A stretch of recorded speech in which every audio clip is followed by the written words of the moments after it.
edhe shkumje të njëri tjetri, atëherë ne mundet me ndodhë dhe marrëdhënie të aksidentet. O shumë interesant me qenë se këtë i përcjellin këto aksidente, nuk ka vit për Bajram se nuk kemi fatalitete. Edhe kjo është një fatkeqësi jona jashtëzakonisht e madhe.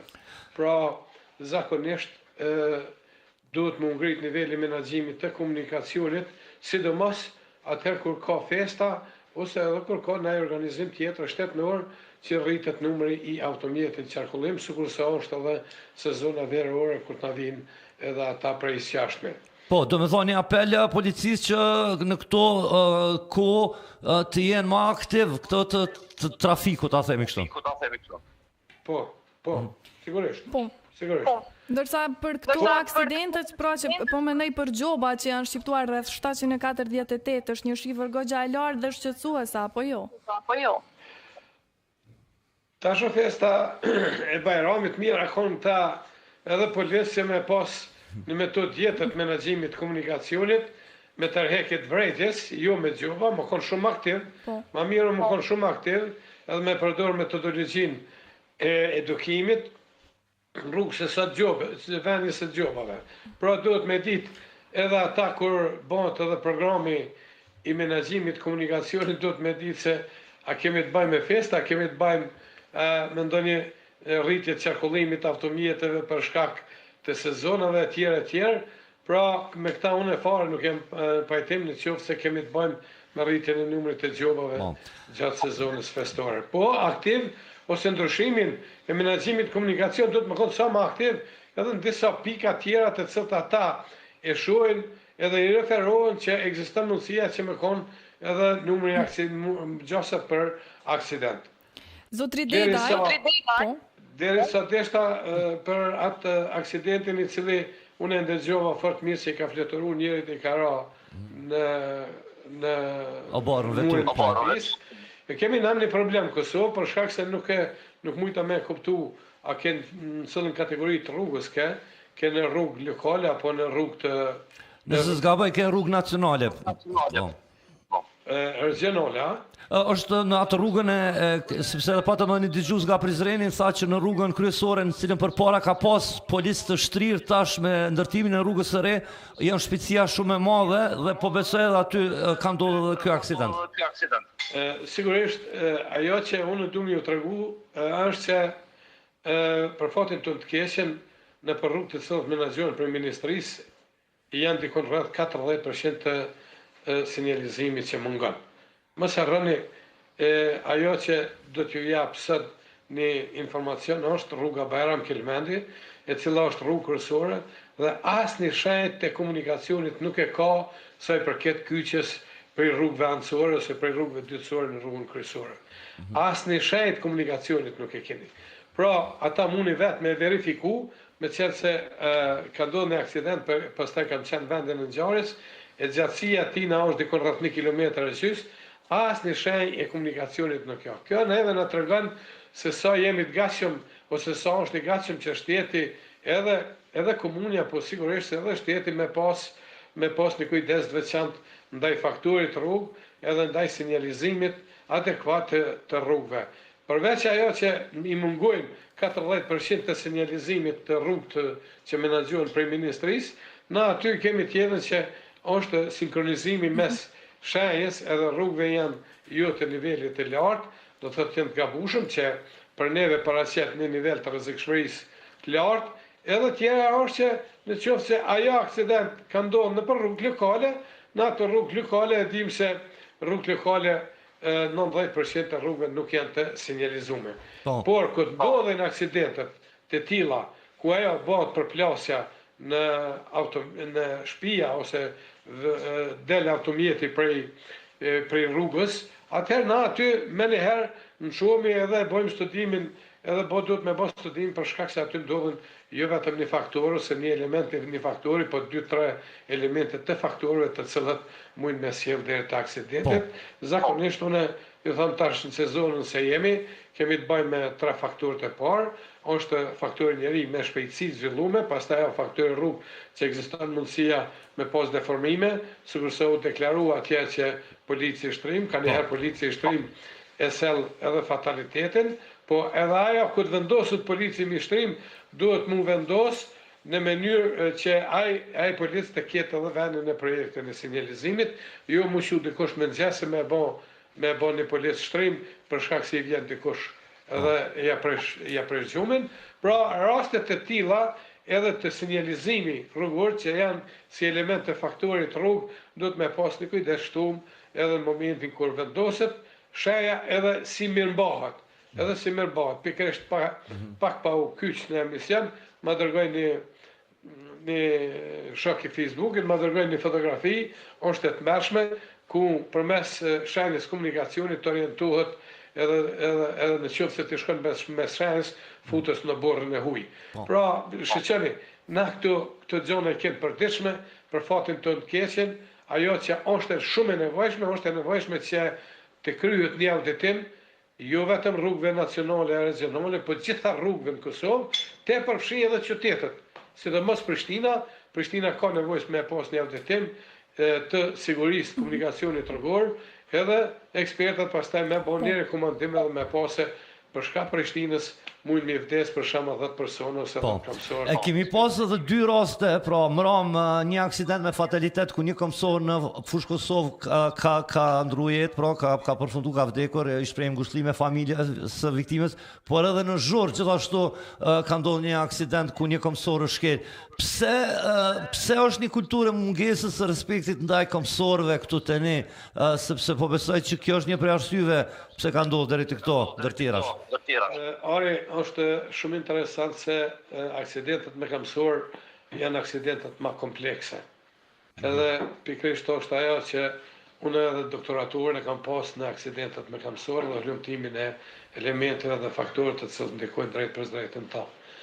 Në qoftë se na përmenim kulturën, atëherë sigurisht se gjatë hlumtimit na nuk e takojmë atë pjesë të kulturës e cila neve na jep edhe përgjigjen si element teknik, por hulumtimi të aksidentet me kamësor është shumë karakteristik me pase cila ka qenë edhe mundësia e ikës e kontaktit. Në fushë Kosovë, për fatin të keqen, i kemi rastet e aksidentet me kamësor shumë të mëdha, sikur se kemi rastin të shkolla mesme Mihajl Galmeno, aty kemi pas rastin që intervali kohor i lëvizjes kamësorës ka qenë shumë i vogël.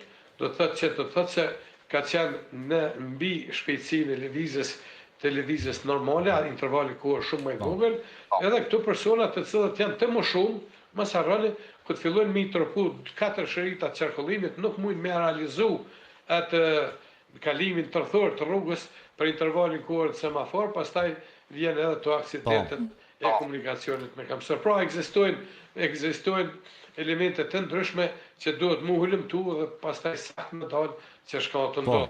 Çdo aksident e ka specifikën e vetë. Zotri Dedaj, nëse mundem e kam edhe një pyetje. Ka të bëjë me atë që në emisionin Fol me Arin shumë shpesh kemi pas ankesa për rrugën e Podujeve, cila tashmë është ndërtu. Në fakt përfundimisht nuk është tamam projekti, por kanë lënë shumë rrath. Do me thonë rrath, po dalin shumë problem të janë për qarkullim. Kështu ka qenë ankesa e qytetarëve. Si e komentoni ju këtë? Atim na kemi një problem në Kosovë, që bëjmë rrath ku të nam teket. Do të pa një analizë teknike.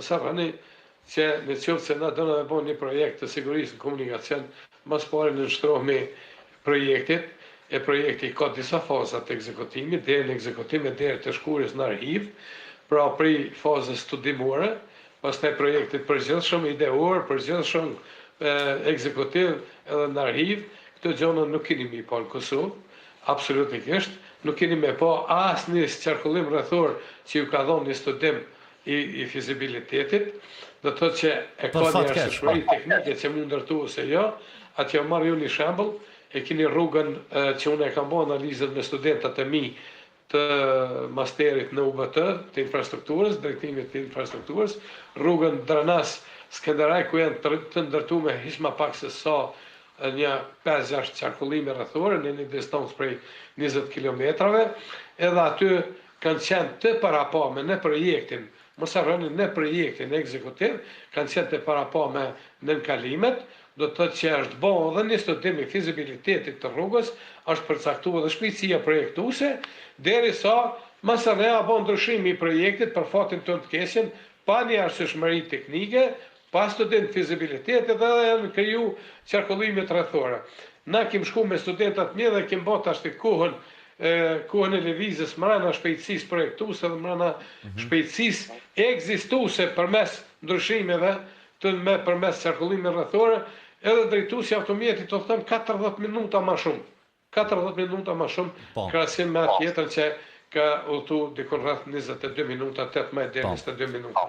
Por këto gjëra janë fenomene të cilat dalin përmes projekteve, të ndryshojnë projektet pa një arsyeshmëri teknike, pa një studim fizibiliteti, pa ju kryer auditim i sigurisë rrugore, edhe pikërisht janë ato që ndodhen edhe krijohen pastaj edhe pika të konfliktit shumë më të mëdha në krahasim me ato që kanë pas për shembull në rrugën Darnas, Skenderaj, krijohen pika të konfliktit edhe me Kamseva. Po, faleminderit shumë zoti Dedaj që na treguat edhe konfirmuat edhe njerë që edhe komunikacioni është shkencë në veti dhe s'është veç me ndërtu do rroth aty, sepse bëhet ma shumë dëm se sa që synot. Të falenderoj shumë për kohën që e patët e ndohet me neve, edhe shpresojmë që të kemi sa më pak punë edhe sa më pak informata në lidhje me aksidentet të tilla. Faleminderit shumë dhe ditë mbar. Faleminderit edhe për ju, faleminderit shumë. Ja, ishim me doktor Noel Dedaj, ekspert i komunikacionit edhe profesor i lamis, si qaraj mu në çështjet të aksidenteve me komsor. Është 10:47 dhe kemi edhe një thirrje telefonike, di që ndoshta e kemi lënë pak si shumë për shkak të intervistës. Alla, mirëmëngjes. Alo, mirëmëngjes. Po na shqiptarët jem shumë në Vosovër. Faleminderit për mirë kuptim. Po ju përshëndes. Faleminderit. Para profesaj, para folsi që u anku për rrym.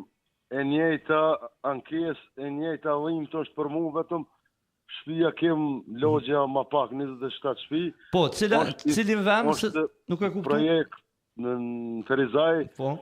Rruga Ahmet Radevci, në fshatin Pajot. Në 73-ën, Bobem Rahmetlia me vllaznin ka ngrejnë linjen, 32 shtylla drunit, prej atëherit tash i kanë menuar kur poshtë rast emergjent një 78 këshit të betonit, e të vish kur po kohë ciklone, dhe që po urxuan telat. Për ndryshe, rrymën e kem vetëm për dritat brellë viti 3.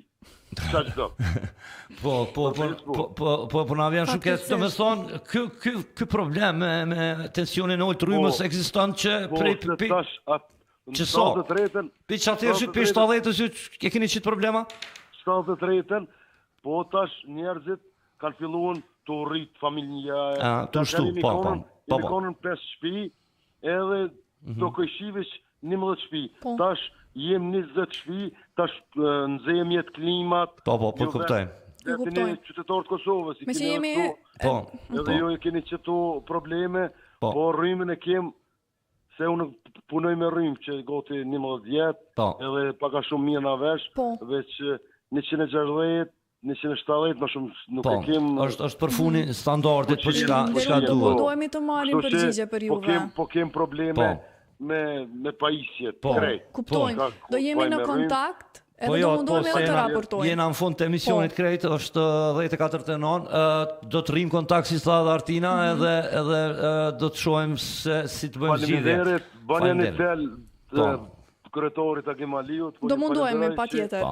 Që ma dhatë kuhën, e ka lufti që shumë më mirë. Po, s'ka vërse faleminderit edhe ju edhe përshëndetje këtë Pojotën edhe urime e festën. Shpresojmë që ky problem të adresohet sa më shpejt. Mbesa jam e zona ashtu na përcjell edhe ton kohën është më shkruar, kështu që ne përshëndes shumë. E zona i ka 4 vjet edhe po e përshëndesim. Po, për prinseshën që do të lojna shumë muzikë mirë në Klan Kosova FM jena në fund. Ju përshëndesim, i kërkojmë ndjes këtë ata që deri tash pat shumë që tentuat po me na kontaktu. Ju bëjmë thirrje dhe gjatë javës një telefonat